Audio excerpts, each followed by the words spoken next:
Now, there may be a question that is the difference between globular protein and fibrous protein. So, on the basis of properties here, these are the difference. So, on the basis of shape and size, the shape it is long and narrow in case of fibrous protein, while the shape of globular protein it is a rounded and spherical.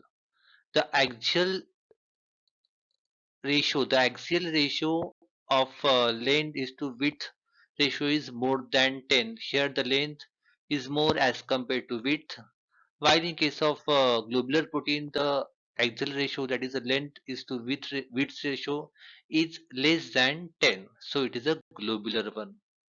Now on the basis of role, so it is a structure, that is a strength and support. For example, collagen, it provides strength and support to bone, while the function of globular protein, it is a functional protein. It has a catalytic activity, it has a transport activity. For catalytic activity, we know that enzyme participates in all catalytic activity, while transport protein, as we know that albumin, hemoglobin, these are the transport proteins. So on the basis of solubility, fibrous protein, these are mostly insoluble. They are insoluble in water, while globular protein, these are mostly soluble one.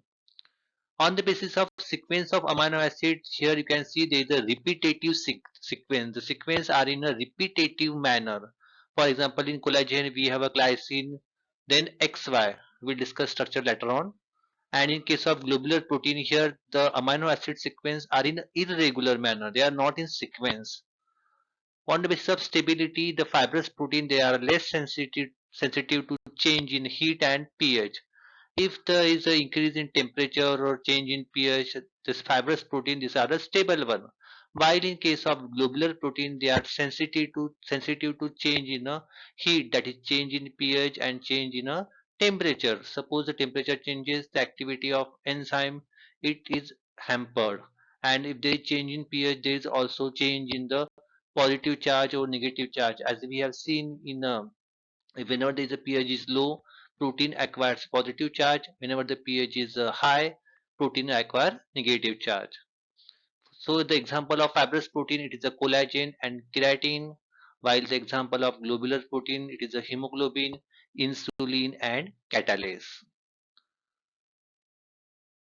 Now here you can see this is an example of fibrous protein where there is a repetitive sequence are there.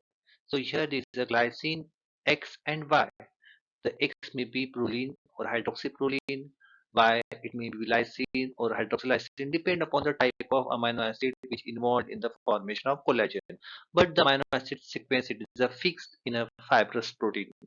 While in case of a globular protein, all the amino acid sequence are not fixed. They are, here you can see the sequence is irregular. It is not fixed like your collagen. So here the amino acid sequence is irregular in a globular protein, which is fixed in the case of collagen. So this may be a question the institute examiner can ask in your theory, and it can be a viva question also.